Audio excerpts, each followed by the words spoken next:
This is not just a story of broken walls or blood-stained streets. This is not merely about war or conflict, nor just another chapter in the long history of human suffering. This is about sacred ground. This is about a land unlike any other. A land where the earth has carried the footsteps of prophets, where the sky has echoed with divine revelation, and where every grain of sand holds the scent of something eternal. Palestine is not ordinary. It never was. It is a land stitched with the threads of heaven, embroidered by the presence of Ibrahim, Dawood, Suleiman, Isa, and Muhammad. Peace be upon them all. This land has witnessed not just history but destiny. And today, as blood soaks its soil, as the cries of children rise above the smoke, that destiny is still unfolding. It's tempting to see Palestine through the lens of the news cycle, just another conflict zone marked by political lines and shifting alliances. But to do so is to miss its truth. To reduce Palestine to a geopolitical issue is to ignore the pulse that beats beneath its soil. This is not just contested territory. It is the chosen land. It is the place Allah Himself described as the land which we have blessed for the worlds. Not just for one people, not just for one moment, but for all time and all of creation. It is a living testimony of divine proximity. Every mountain here, every valley, every olive tree is a witness to something sacred, something eternal. When Ibrahim carried the weight of monotheism on his shoulders, he walked this land. When Dawood ruled with justice, it was beneath the shade of these ancient trees. When Suleiman commanded the wind and spoke to the birds, it was from this soil his voice rose. When Isa wept for his people and called them to love and truth, it was this earth that drank his tears. And when the final messenger, Muhammad, was called by his Lord on the miraculous night of Isra and Miraj, it was to Al-Aqsa that he traveled, and it was from here that he ascended beyond the heavens. This land is not metaphorically holy. It is literally the meeting place between earth and heaven, the bridge between this world and the next. And yet, today, this sacred land groans under the weight of injustice. Its sanctity has not diminished, but its pain has deepened. It is here that children grow up, not with laughter and toys, but with the sound of tanks at their doorstep. It is here that mothers bury their sons and whisper, Alhamdulillah, through trembling lips. It is here that prayers rise from the rubble, echoing between the shattered stones of once glorious masjids. The earth, once kissed by the sandals of prophets, is now bruised by bombs and boots. But do not mistake this suffering for defeat. Do not confuse the silence of the world with the silence of the divine. For Allah sees, Allah knows, and Allah never forgets. This is not just a crisis of war. It is a test of remembrance. It is a call to the soul, a whisper to the heart, asking, do you see what is unfolding? Do you feel the tremors of prophecy moving through time? Because what is happening now is not just tragedy, it is prophecy unfolding in real time. The pain of Palestine is not the end of its story. It is a chapter written in fire, but one that leads to light. And those who walk upon this land today, who endure its trials and carry its burdens, are not forgotten. They are chosen. They are not broken. They are bearing the trust once carried by the prophets themselves. In the stillness of Al-Aqsa, in the cracked streets of Gaza, in the hearts of the faithful, the story continues. And as we witness it from afar, we are not just watching a newsreel. We are watching sacred history unfold. We are witnessing the movement of divine will, the fulfillment of promises made long ago. And the question that remains is not just what will happen in Palestine. The real question is, where do we stand as it happens? Because the prophecies are not coming. They are already here. They are unfolding now. Palestine is not merely a land. It's a living scripture etched into the surface of the earth. It is where divine history was not just spoken, but walked, where revelation was not merely heard but lived. Every breath of wind that sweeps through its olive groves carries remnants of prophetic prayers. Every rock, every stone has been witness to a divine encounter. This soil is not passive, It is sacred memory. It remembers the footsteps of prophets, the tears of messengers, and the echoes of verses sent down from the heavens. There are places on this earth that are touched by the sacred, but this land has been drenched in it. The story of divine oneness begins here. Ibrahim walked these valleys with the fire of monotheism in his chest, speaking truth to a world lost in idolatry. His journey was not symbolic, it was physical. His feet pressed into this soil. He built altars here. He prayed here. He challenged kings here. Dawood ruled from this very land, administering justice not as a politician but as a prophet king chosen by the Almighty. His psalms were sung under the shade of ancient trees that still stand, testifying silently to a time when revelation echoed like thunder across the hills. And then came Sulaiman, son of Dawood, whose command over the forces of nature was unparalleled. The wind carried him from place to place, and even that wind knew its master when he stood upon this earth. He built the first temple, not as a monument to man, but as a place of worship devoted solely to the Lord of all worlds. His court was filled not only with humans, but with jinn and animals and birds, all understanding their roles under divine order, all witnessing the majesty of Tawheed from the soil of Palestine. The presence of Isa in this land is not a distant tale. It is a chapter of heartbreak and healing that still breathes. Here, he healed the blind and the leper by the permission of Allah. Here, he fed the poor, comforted the broken, and cried over the fate of his people. His voice once filled the streets, now choked with smoke. His tears once watered the soil, now cracked from drought and despair. He walked among the oppressed, loved the unloved, and showed mercy even to those who cursed him. His mother, Maryam, gave birth to him miraculously near the sacred tree, and her dignity still lingers in the air. Their story was not isolated in myth. It happened here, on the very ground now stained with blood and strewn with rubble. And then came the seal of the prophets, the final messenger, Muhammad, peace be upon him. From Makkah, he was summoned, not by a man, but by the Lord of the worlds. The journey of Isra began with his miraculous arrival at Al-Aqsa, not as a guest, but as an honored traveler who would lead the other prophets in prayer. In that moment, time bent, space opened, and all of divine history converged in one place. He stood there not just as the final prophet, but as the bridge between all that came before and all that would follow. From Al-Aqsa, he ascended in Miraj, traveling through the layers of heaven, meeting prophets, witnessing the unseen, and receiving the command of prayer. That ascent was not imagined. It was a miracle that began in this land, under the night sky of Palestine. The Qur'an calls this land the one we have blessed for the worlds. This blessing is not abstract. It flows through the centuries. It pulses through the past, the present, and the future. It is a place where the line between heaven and earth is thinner, where prayers are lifted quicker, where the hearts of believers tremble more deeply. This land is not just geographic space. It is a divine trust. It was chosen, favored, and honored. And so too were its people. To honor Palestine is to honor every prophet who ever called to truth. To defend it is to preserve the sanctity of revelation itself. To remain silent in its suffering is to forget the echo of Allah's words and the weight of his promises. The winds that now carry smoke once carried the calls of Dawood's psalms.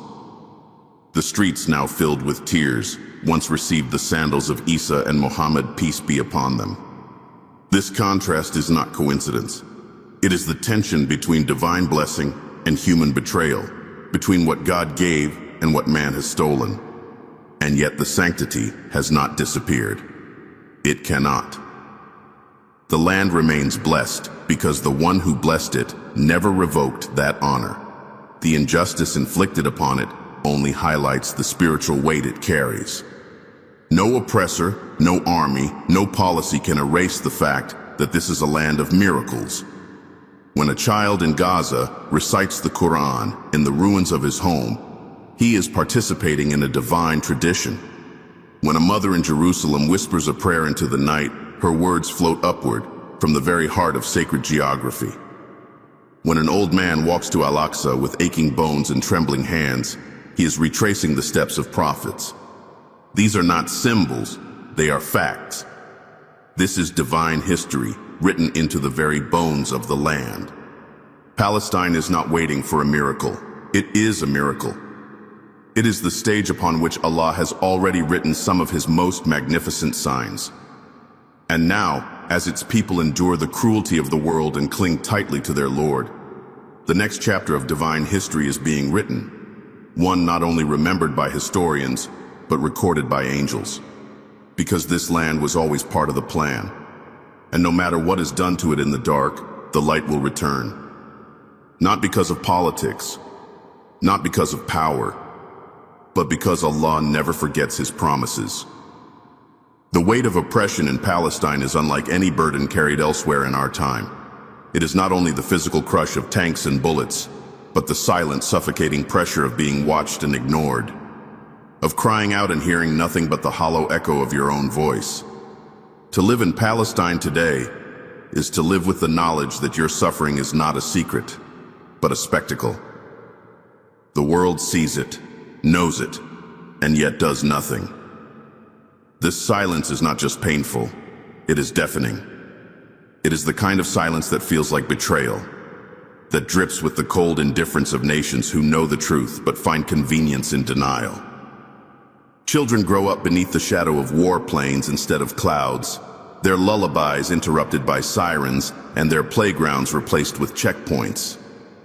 What was once a home becomes rubble overnight, and what was once a neighborhood becomes a graveyard. Mothers no longer dream of their children's futures. They pray only that they will survive the day. Fathers no longer hope to provide prosperity. They hope to keep their families together for one more night. Grandparents remember the trees they planted, now uprooted. They remember the earth that once gave olives and figs, now scorched by bombs. There is a grief in their eyes that is older than their wrinkles, a sorrow that reaches back generations. Yet despite this devastation, the world watches with weary eyes and does little more than change the channel. Leaders offer carefully constructed statements, balanced on the tightrope of neutrality, never daring to call injustice by its name. Human rights organizations publish reports, page after page of documented crimes, violations, statistics that should shake the conscience of any reader. And yet these reports gather dust while the violations continue. The silence is not passive, it is violent in its complicity. Because in the face of oppression, neutrality is not moral, it is a mask for cowardice. But there is one who does not forget. There is one whose silence is not absence, but a deep and knowing watchfulness. Allah is not unaware of what is being done. When a mother weeps over her lifeless child, her sobs do not vanish into the air, they rise. They are carried by angels. They are written in books that will be opened on a day when justice is no longer delayed. When a father prays over the body of his son, the earth itself listens. The soil that once felt the footsteps of prophets now drinks the blood of their spiritual heirs. These are not moments lost to time. They are woven into the fabric of divine justice. The Qur'an tells us plainly, do the people think they will be left to say, we believe, and they will not be tested? This suffering is not a curse, it is a trial, a test so steep, so sharp, it could break the strongest of hearts. But in the furnace of that pain, Allah is refining the souls of those He loves. Their suffering is not evidence of divine distance, it is a sign of divine nearness, because Allah only tests those He intends to elevate. The people of Palestine are not being crushed, they are being shaped. Every demolished home becomes a palace waiting in Jannah. Every orphaned child is not lost. They are held by the most merciful. Every mother who whispers Ya Allah through her tears is wrapped in a mercy unseen by the world. But what about us? What does our silence say? Are we so desensitized that bombed schools and burning hospitals no longer stir our hearts? Are we so comfortable that the screams of another people have become background noise? The test is not only theirs, it is also ours. The suffering in Palestine is a mirror held up to the global Ummah. What we do in response reflects who we are as a people. Will we speak? Will we give? Will we stand?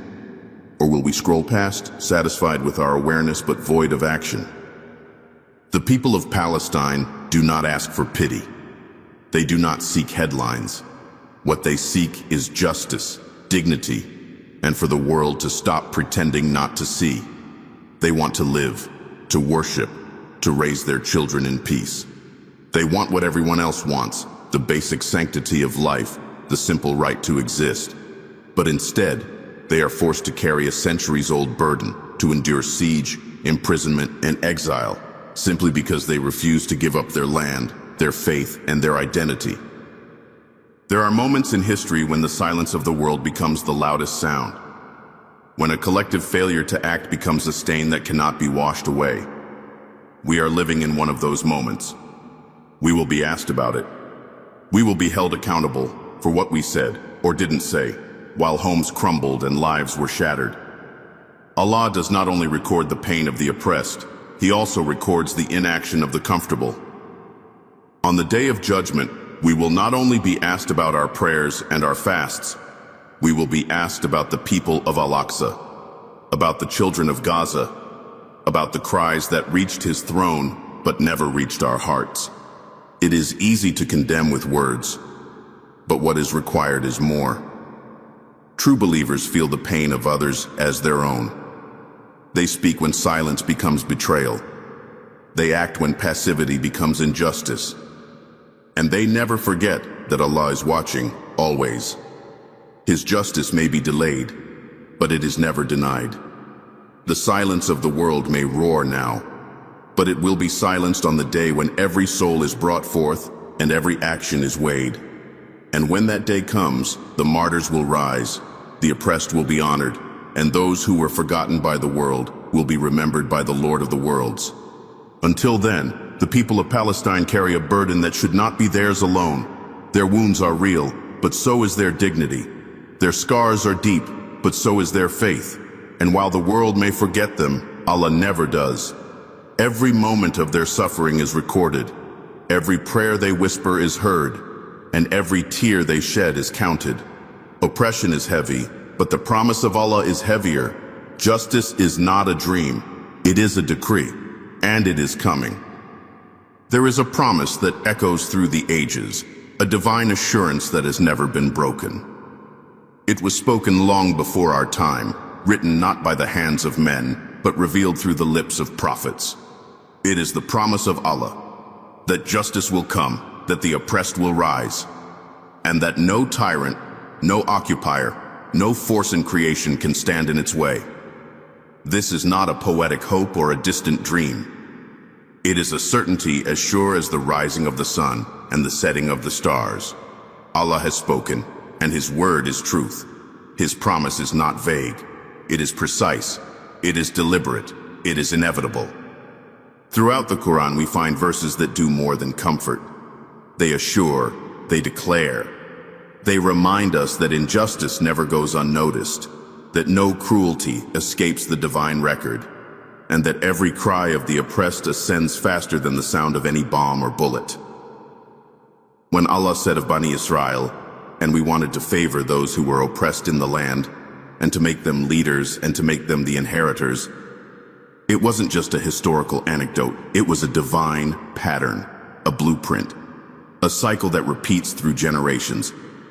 First comes the injustice, then comes the patience, and then, when the world thinks all is lost, when the darkness becomes unbearable, Allah intervenes, not quietly, not subtly, but with a force so complete, so undeniable, that the world can only stand in awe.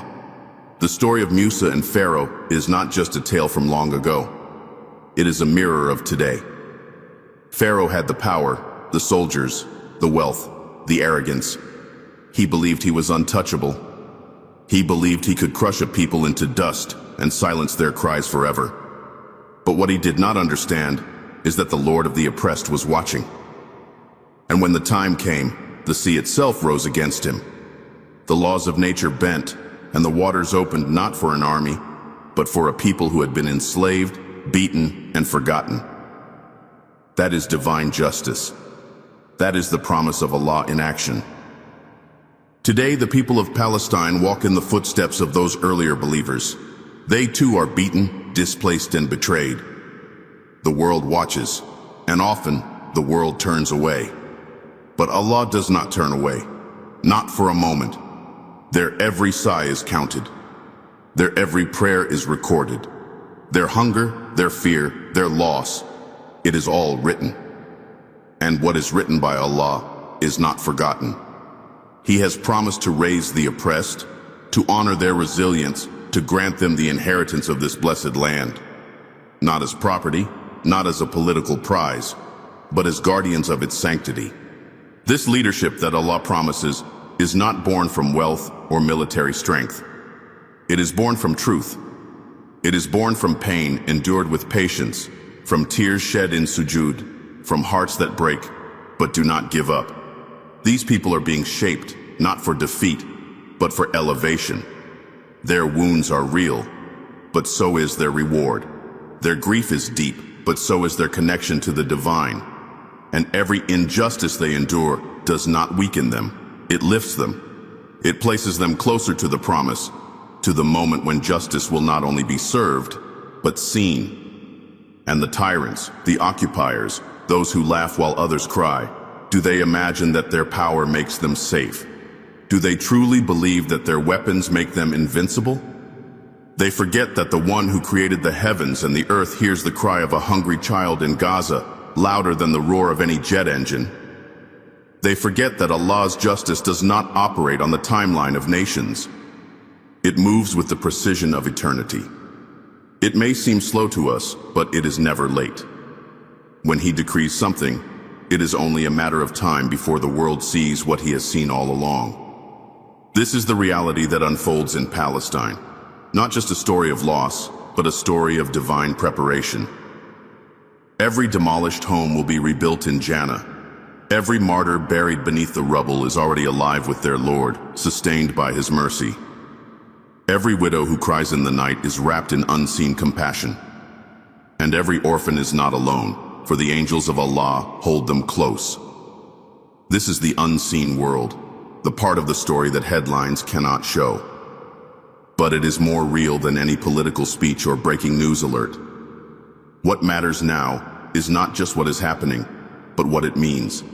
It means that Allah is fulfilling His promise. Slowly, painfully, beautifully. And as we watch, we must ask ourselves, do we see it? Do we recognize the unfolding of something sacred, something foretold? Or are we too distracted to notice that prophecy is not just in the books of the past, but alive before our very eyes? The people of Palestine are not broken. They are chosen. They are carrying a trust so heavy that only hearts refined by faith can bear it.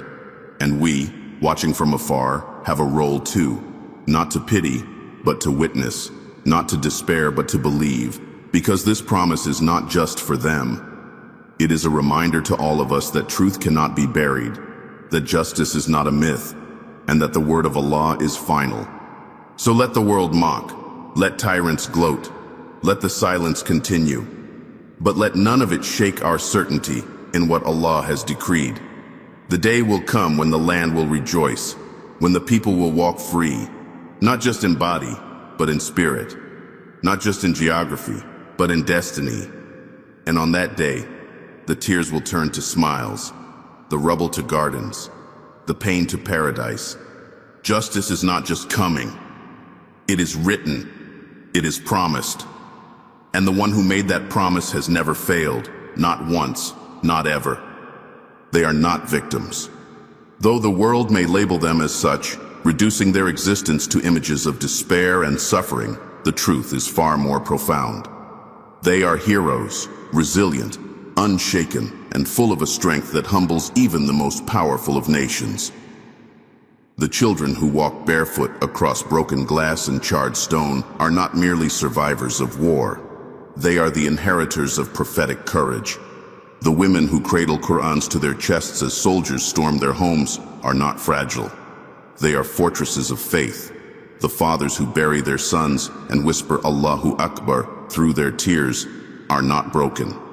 They are unyielding pillars, carved from the very mountain of saber, of patient endurance. The people of Palestine have been painted as helpless, as voiceless, as desperate. But those who truly see them know differently. Helplessness is not in their vocabulary. Every day they rise, every day they resist, every day they live with dignity under occupation. They are proclaiming to the world that they will not be erased. They do not merely endure, they embody strength. A strength not found in weapons or wealth, but in something deeper, something divine. It is the strength of the soul, the power of belief, the fire of conviction. In a world obsessed with physical dominance, the people of Palestine remind us that true power lies in the heart that refuses to bow except to its creator. A child who picks up a stone and stands before a tank is not a victim of war. He is a testament to courage.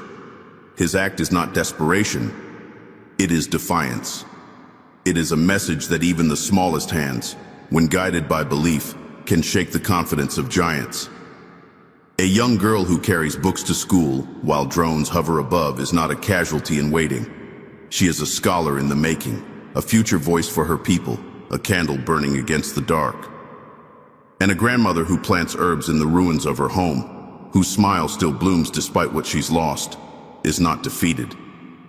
She is a witness to resilience, a soul that carries the memories of generations and still finds the will to nurture life from ashes. This strength cannot be quantified. It does not fit in the statistics that measure casualties or damage. It does not appear in military reports or diplomatic briefings, but it is real. It is the strength that angels record. It is the strength that echoes in the heavens. It is the kind of strength that no army can destroy, because it is not built on flesh or stone, but on faith. Faith that Allah is watching. Faith that He is near. Faith that every tear, every prayer, every breath of patience is being gathered, preserved, and elevated by the one who never forgets. Sabr in Islam is not passivity. It is not surrender. It is an active force. It is standing firm when the ground beneath you collapses. It is believing when the world calls you a fool for holding on. It is smiling in the face of pain because you know who is with you. Allah says, indeed, Allah is with the patient. Not above them, not around them, but with them. That means when a mother wraps her child's body in a white shroud, Allah is with her. When a young man prays in the rubble of a mosque, knowing he may not live to pray again, Allah is with him. When a father whispers words of encouragement to his children while hiding in a basement, even as his own voice trembles, Allah is with him. And that presence is more powerful than any weapon. These are not victims. These are the saints of our time. The quiet warriors, the bearers of truth. They do not need applause or medals. Their reward is not in this world. It is in the next, where their patience will shine brighter than any crown. In the silence of night while others sleep, they raise their hands to the sky, calling not for vengeance, but for mercy. Not for power, but for peace. And in that moment, they are giants. Their whispers reach higher than any speech. Their duas are louder than any protest. Their sincerity pierces the clouds and ascends to a throne that listens with perfect justice. They are the inheritors of prophetic resilience. Just as Musa stood firm against Pharaoh, just as Maryam carried her child in silence, just as the prophet trusted Allah in the cave while surrounded by enemies, so too do the people of Palestine carry their burden with unshakable belief. And like the prophets before them, they are mocked, oppressed, and attacked. Yet they rise. They rise from funerals with heads held high. They rise from the ashes with hearts full of remembrance. They rise with stones in their hands and Qur'ans in their chests. To look upon them and see only suffering is to be blind to their nobility. They are not to be pitied, they are to be honored. Their strength is not a cry for help, it is a call to conscience. And for those of us watching from a distance, the question is not what we feel, but what we do. Will we reduce them to statistics, or will we recognize them as spiritual leaders, reminders of what it means to have unwavering faith in a world that constantly tests it? Every time they whisper the Shahada under fire, Every time they recite Qur'an while their walls shake, every time they choose to live with dignity rather than die in silence, they prove that they are not the weak. They are the chosen, they are the courageous, and their reward is coming, not just in the world to come, but in this life as well. Because Allah has promised victory to those who endure, to those who hold on, to those who trust Him even when everything else is lost, and His promise is always true. So let no one call them victims again. Let no one reduce their story to tragedy. They are not defined by what was done to them, but by how they responded, with courage, with honor, with faith. They are the heartbeat of a sacred struggle. They are the light in a dark world. And they are heroes, not someday, not if they win, not if they survive, but now, today, in every moment they choose to believe, to rise, and to carry the trust of their ancestors with dignity.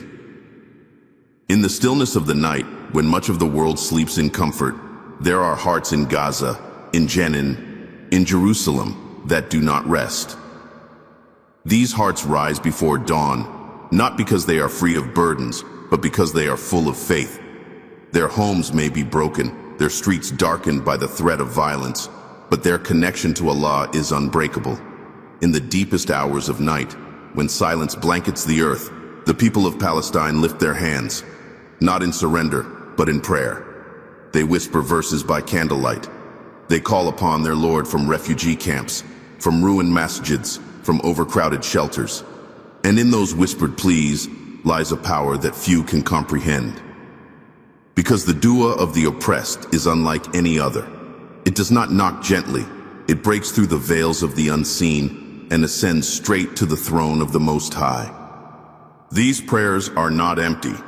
They are soaked in sincerity, in desperation, in love, in pain, in trust. Every tear that falls during those supplications is not lost. It is caught by the angels and carried upwards. It is written, preserved, recorded. It is honored.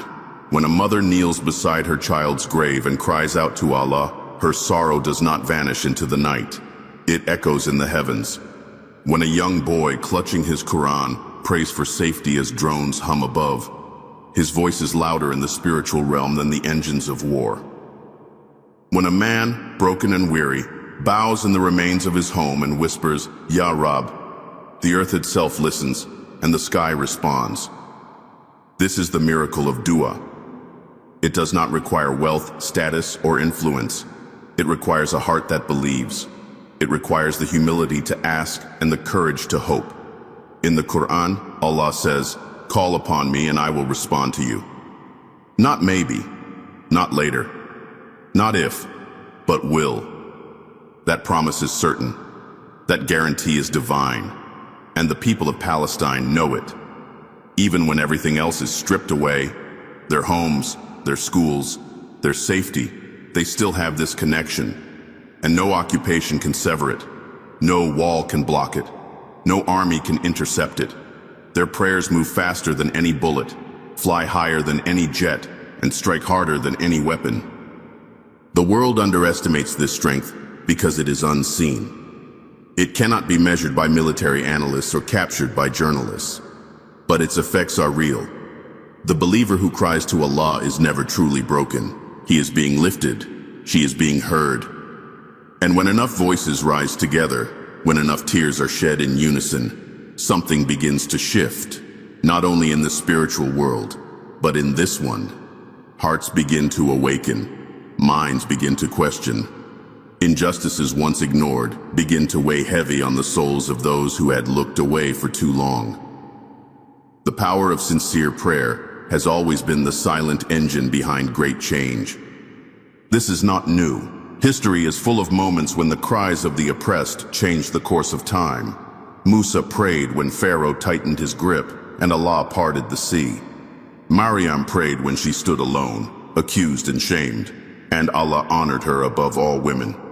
The Prophet Muhammad prayed in the cave of Thar, hunted and surrounded, and Allah protected him with the most fragile of creatures, a spider and a dove.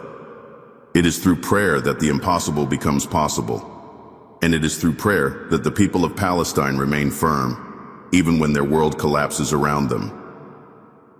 In those dark rooms where no cameras reach, in those corners of refugee camps where news crews never go, the real resistance happens.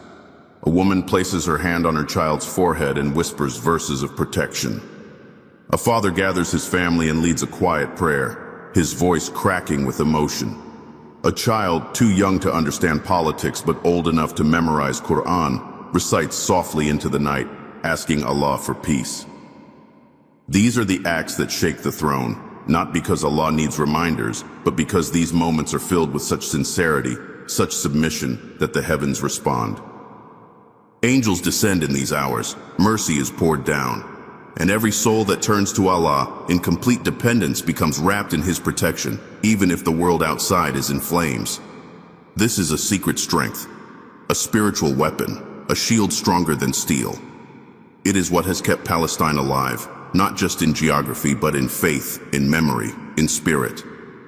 They may not have missiles, but they have munajat. They may not have allies in every capital, but they have the attention of the King of Kings. And that is more than enough. To the world, they may appear powerless, but those who understand know that the one who kneels before Allah can stand before anything.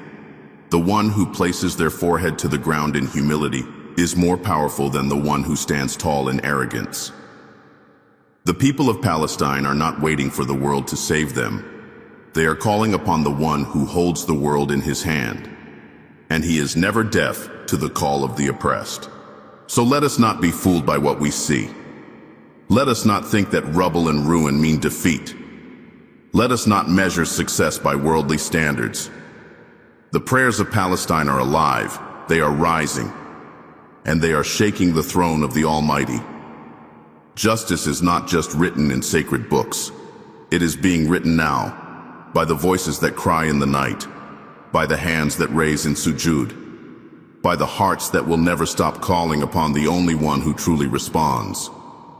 And when the response comes, it will not be subtle. It will be as powerful, as certain, and as undeniable as the promise itself. The cries from Palestine do not stop at its borders.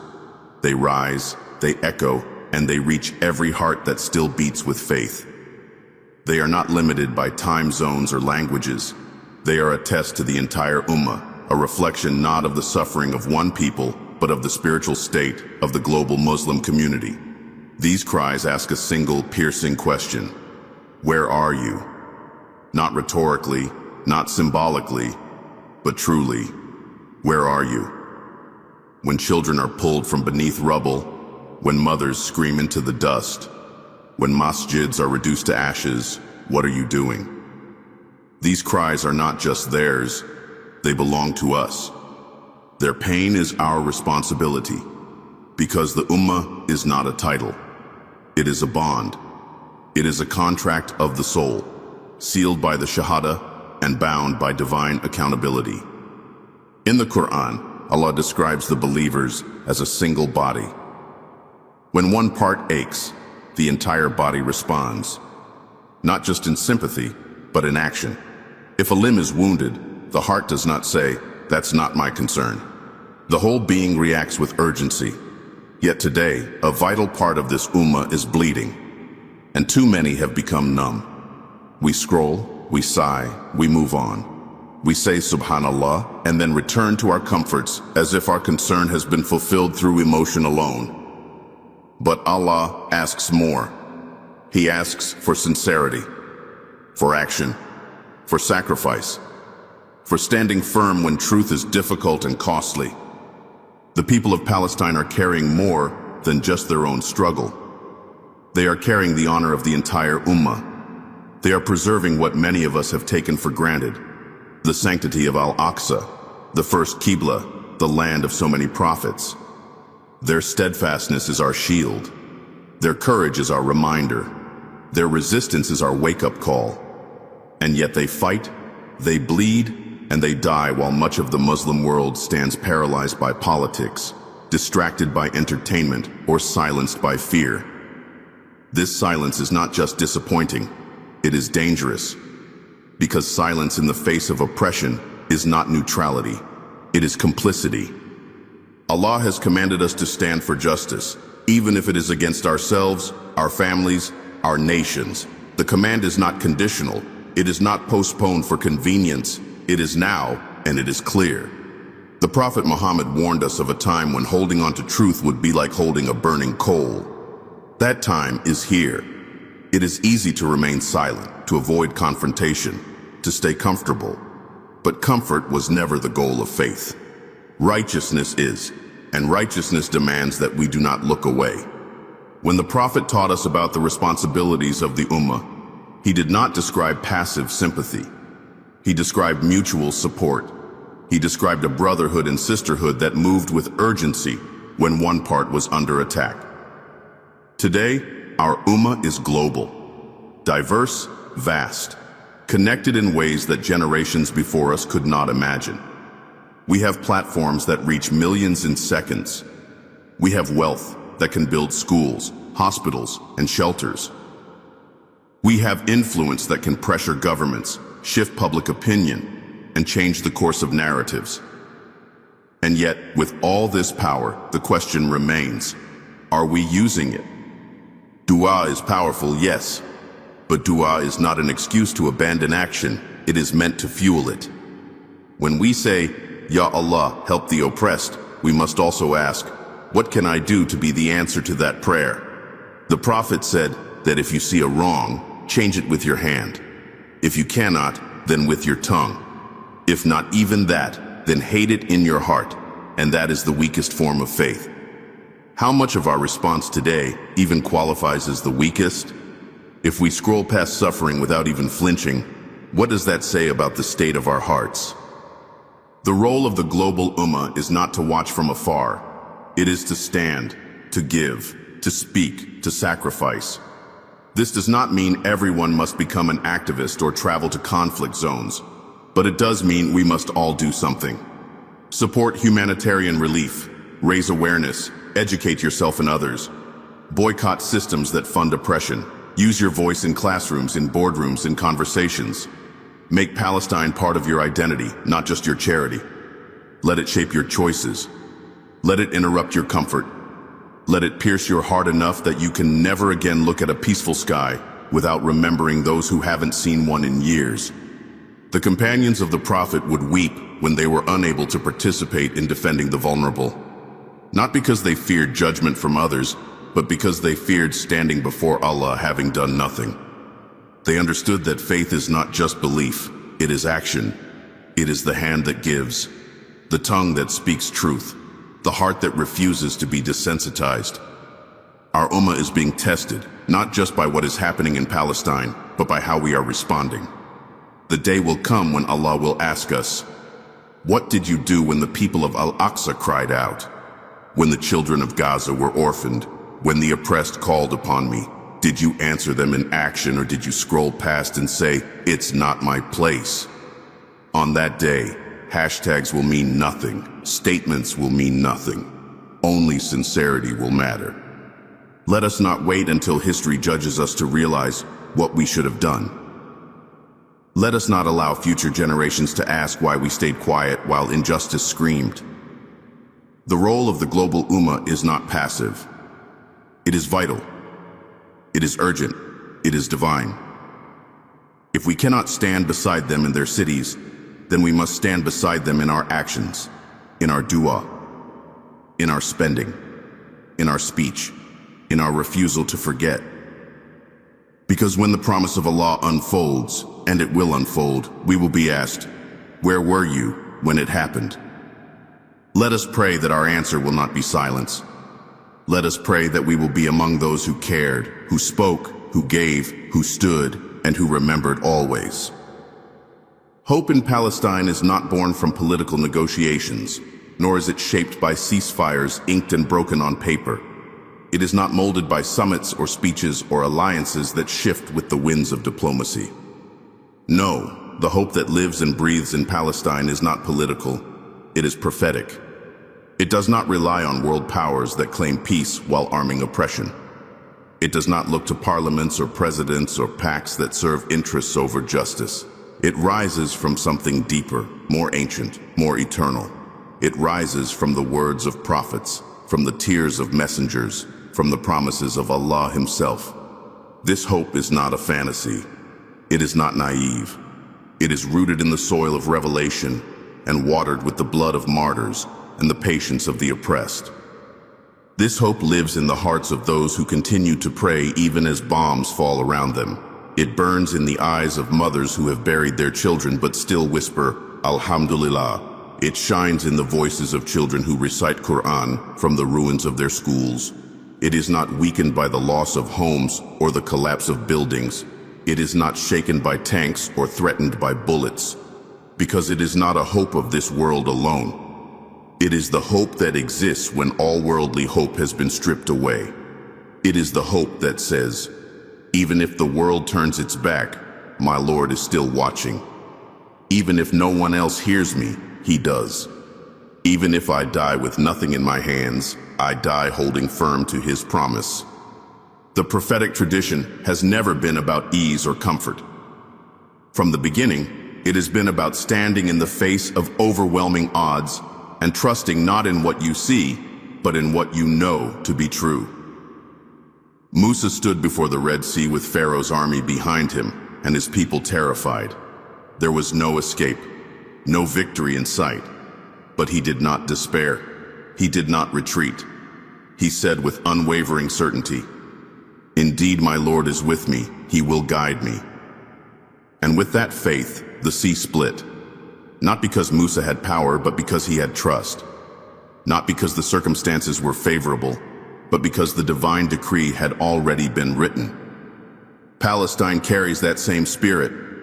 It is a land that remembers, a people who hold tightly to the stories of their prophets, not as tales of the past, but as guidance for the present. The fire did not burn Ibrahim because his trust in Allah cooled it. The cave protected the prophet, peace be upon him, because his reliance on his Lord sealed it. These were not legends. They were signs. Signs that when everything around you says it is over, faith still whispers, "Not yet." The same God who saved them saves today. The same angels who descended then descend now. The same power that parted the sea still flows in the unseen, and it flows toward those who believe, who endure, who refuse to surrender their dignity no matter how much is taken from them. This is the hope that cannot be extinguished. Not by blockades, not by media silence, not by oppression that tries to erase identity, because it is the hope that lives in souls aligned with the divine.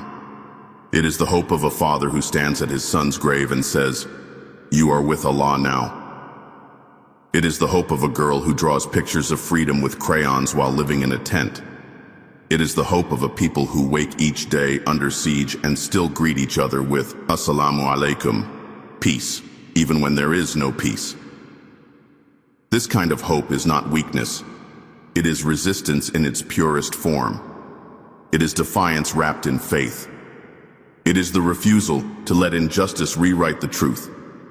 The world will always misread this hope. It will call it stubbornness or delusion. It will try to interpret it through the lens of power, politics, and strategy. But the people of Palestine do not hope because they have worldly advantages. They hope because they have a covenant with the divine. They believe in a God who does not break his promises. A God who watches over every injustice and has already written the day of justice. Their hope is not passive. It moves them to act, to speak, to pray, to resist, to teach their children the names of the prophets and the stories of Revelation so that they grow up not only knowing their suffering, but understanding its meaning. In this world, hope is often portrayed as a soft thing, a fragile emotion easily broken. But the hope of Palestine is steel wrapped in supplication. It is not the hope of wishful thinking, but of divine certainty. It is not waiting for politicians to change. It is waiting for the promise of Allah to unfold. And it is not a matter of if, but when. Because every moment of pain has been seen. Every injustice has been recorded. Every prayer has been heard. And when Allah decides, no army can prevent His will. No injustice can remain when He commands justice. No oppressor can escape when He brings retribution. So this hope does not flicker in the wind, it blazes in the storm. It stands tall in the face of tanks and tyranny. It is carried in every heart that still prays, still gives, still cries for Palestine. And as long as that hope lives, Palestine lives, not just as a place on the map, but as a pulse in the Ummah, a proof that belief can survive anything, and that the promise of Allah is always near.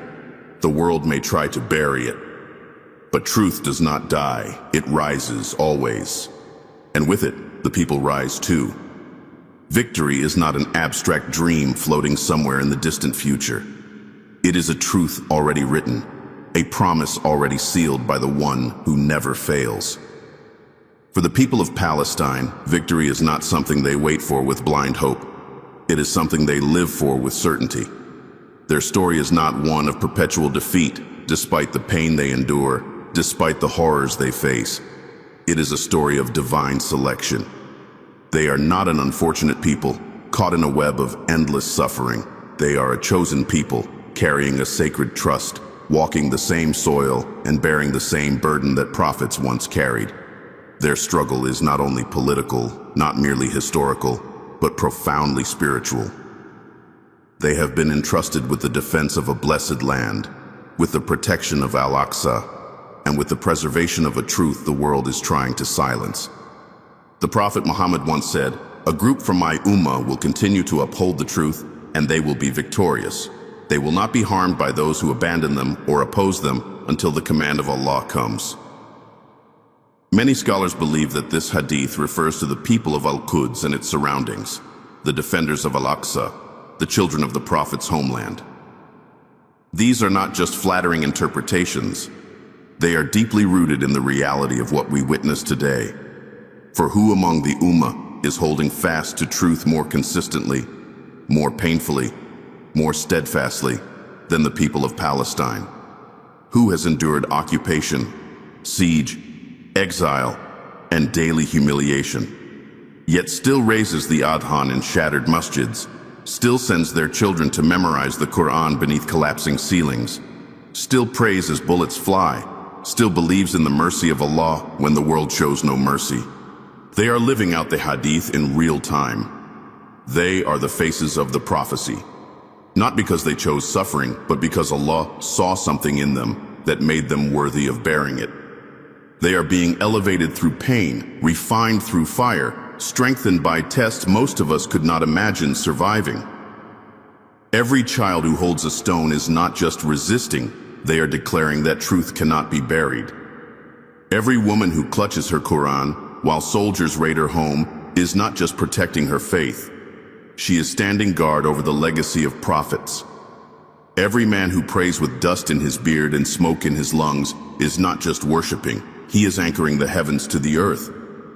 Victory is already written for them, not because they have tanks or missiles or media support, but because they have Allah. Because the one who controls all things has promised that truth will prevail, that justice will return, and that the oppressed will inherit what was denied to them. Their martyrs are not lost. They are alive, sustained by their Lord.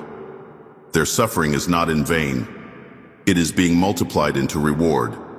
Their wounds are not forgotten. They are counted, measured, and healed in ways unseen. Every demolished home is a palace being prepared in Jannah. Every tear is a jewel being polished for the day when their names will be called, and the world will witness who they really are. This is not romanticism, it is revelation, it is faith, it is the very essence of tawakkul, trust in Allah, when there is no reason to trust anything else. When the world offers despair, they cling to divine hope. When the world offers silence, they raise their voices in dua. When the world offers abandonment, they remind us that Allah never abandons. And this resilience is not weakness, it is proof of their status. Allah tests those He loves, and the heavier the test, the higher the rank. What greater sign of love could there be than to be chosen to guard the first Qibla, to defend the soil where prophets prayed, to suffer not because of punishment, but because of honor? Their strength humbles us. Their sacrifices shame our comforts. Their tears should awaken our numb hearts. They are not weak. They are powerful in ways this world does not understand. Because real power is not in violence, it is in faith. It is in the ability to smile through grief, to give when you have nothing, to love a land that has been turned against you, to believe in justice when all you see is oppression.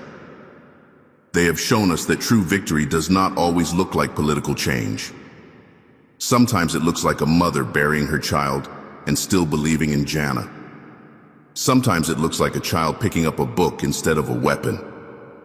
Sometimes it looks like a man who has lost everything kneeling on a prayer mat made of dust. And make no mistake, this is not the end. This is the middle of the story.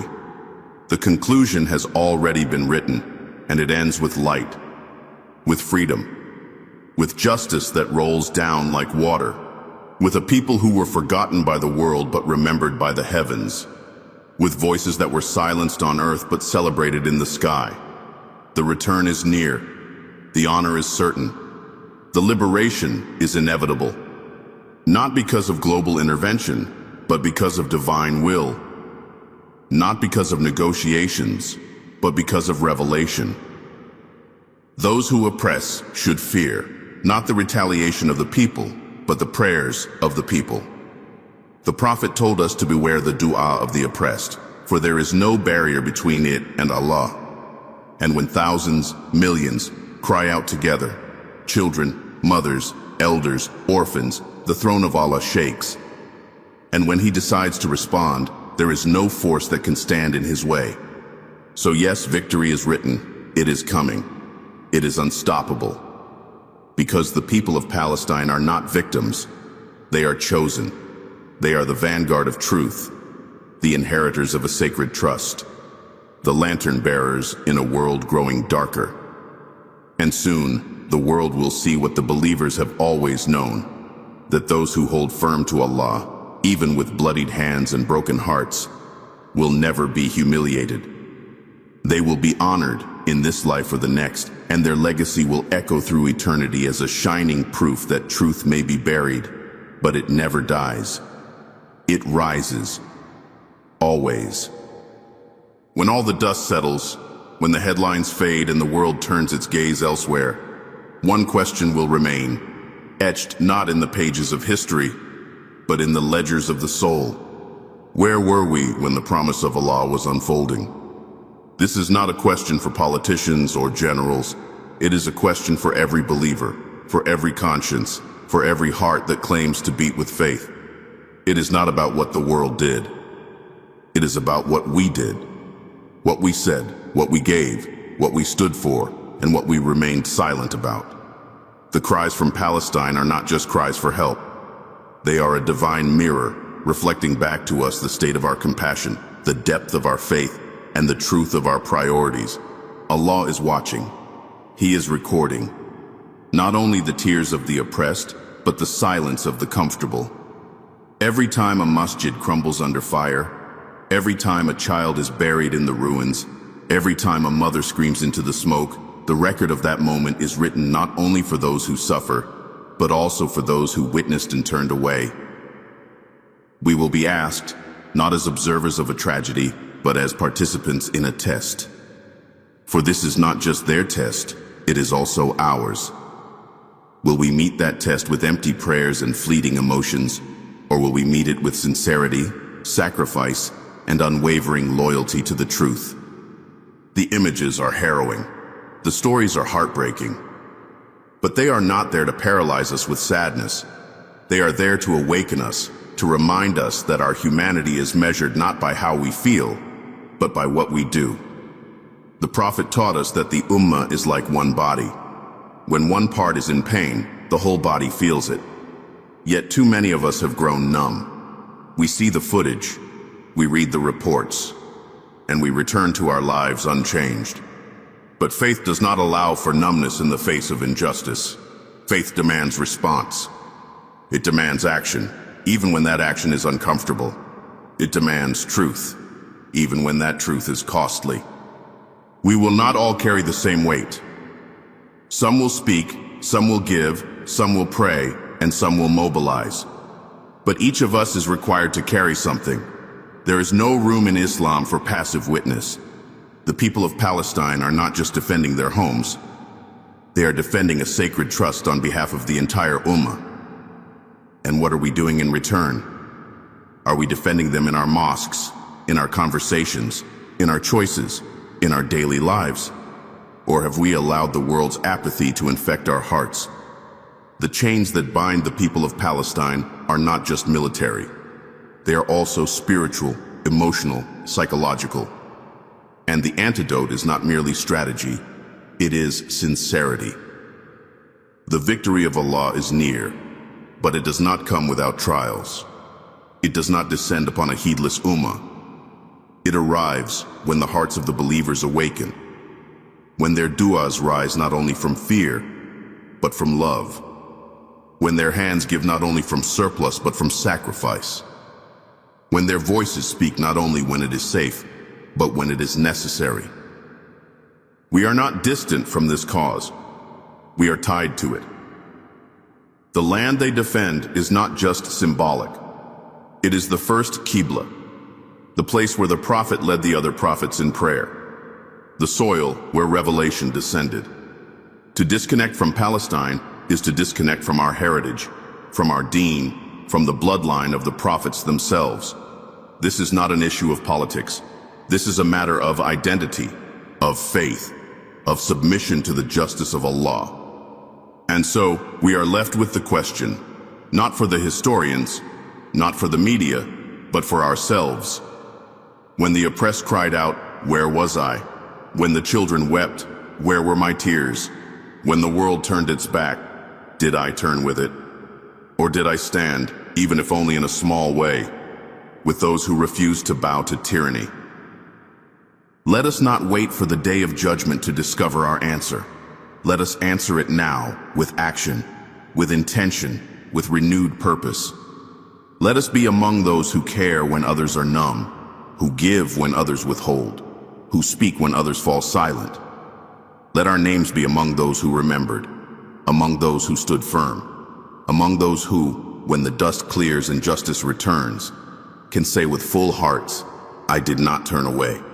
And in our final moments, when the world grows quiet and only truth remains, may our deeds rise as witnesses for us, not against us. May we be counted not among the spectators of oppression, but among the defenders of dignity, because the promise of Allah is near. And when it arrives, we will all be asked, not just what we believed, but what we did.